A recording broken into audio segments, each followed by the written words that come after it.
જે નવા છોકરા આવ્યા છે તે એને જેને બેંકનું ખાતું ખુલ્યું નથી તે લોકો એક નાનો પોતાનો ફોટો લઈ આવે અને પપ્પાને સોમવારે ભેગા લઈ આવે તો હું તમને બોનાફાઇડ સર્ટિફિકેટ કાઢી દઈશ.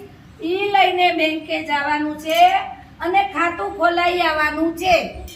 એની જોડે તમારું આધાર કાર્ડ, પપ્પાનું આધાર કાર્ડ બે ભેગું લઈને પછી બેંકે જવાનું છે. હું કાગળિયું આપું ઈ લઈને એટલે તમારું ખાતું ખુલ્લું જાય અને આ વર્ષના પૈસા તમારા ક્યાંય જાય નહીં, તમને મળી જાય.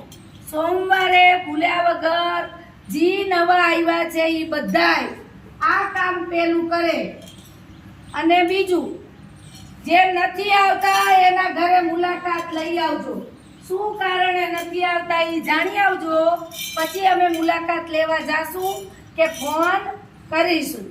બધાને હાજર કરજો બેટા, સ્કૂલ ચાલુ થઈ ગઈ. આવતા શનિવારથી તો કસોટી આવશે, પાઠ હાલવા માંડશે હમણાં, તો શું થશે પછી? અને અમે જ્યારે ઓફિસમાં બેઠા હોય ત્યારે સોનલ બે ટીવી ચાલુ છે, શીખી જાઓ. ઓલા મુકેશને એને બોલાવીને અને ટીવી ચાલુ કરીને બેહાડી દેવાના ઘડીક વાર. ચલો, બીજું કોઈને કોઈ પ્રશ્ન હોય તો કયો, કોઈને કાંઈ પ્રશ્ન હોય તો કયો, મને જ કહેવાનું.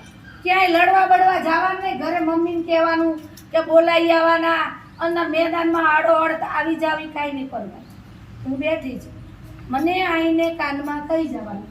તમારી ખાનગી વાત ક્યાંય બહાર જશે નહીં અને એનું સોલ્યુશન હું કરી કાઢીશ. સમજાઈ ગયું? બોલો હનુમાન દાદાની જય.